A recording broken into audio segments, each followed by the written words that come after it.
Emails. Now, this email from April 20, DNC staffers already talking about Clinton as the nominee.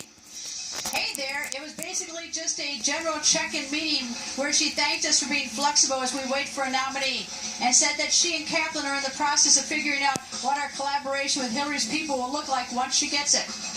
But that's not all. On May 1st, a month before the final Democratic primary contest, when Sanders was still competing with Clinton, a DNC staffer sent Debbie Wasserman Shultz an article about Sanders, vowing there will be a contested convention. This was how Wasserman Shultz responded. So much for a traditional presumptive nominee. Well, the on-the-record political panels here from the Wall Street Journal, Shelby Holliday, and from the Washington Examiner, Susan Ferriccio.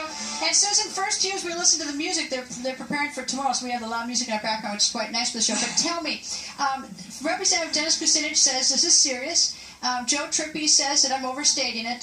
How serious is this? Are these emails? What about for the Democratic Party? The fallout is the question here. Today, Bernie Sanders put out a statement saying that Debbie Wasserman Shultz, the DNC chair, did the right thing by stepping aside, but he also included in that statement this point, that the process was not fair, it was not impartial, and I think that that is the lingering issue here, despite the fact that they've now taken away Debbie Wasserman Shultz from the whole scene.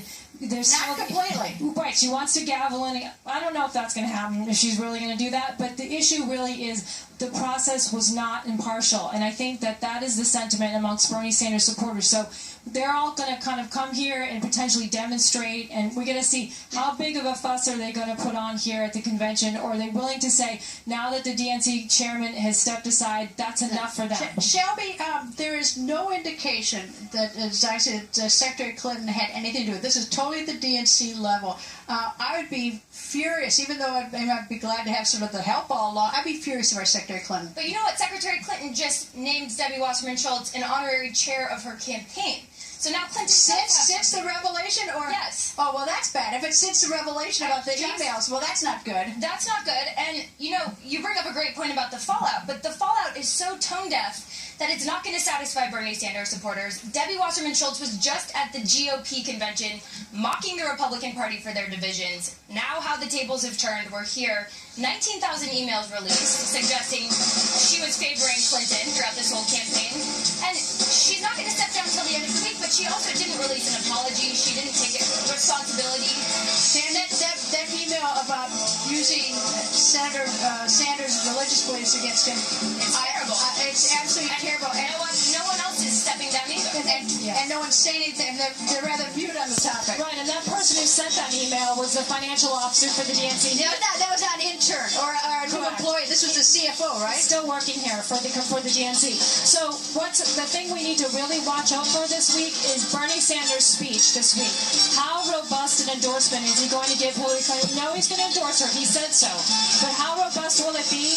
Will it be sort of this lukewarm? I don't expect. I mean, after he said that the system was rigged and he was suspicious it was, and it sure looks bad with his emails. But anyway, thank you both. Thank you. And Philadelphia, well, and maybe the city of brotherly love, but that love sure can be tested this week.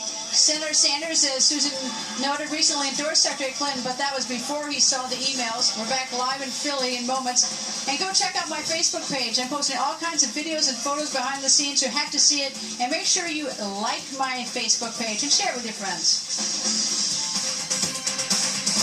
One network dominated coverage of the critical RNC. Fair, balanced, and unafraid.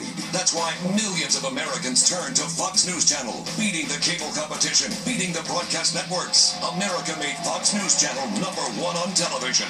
Period. We are America's election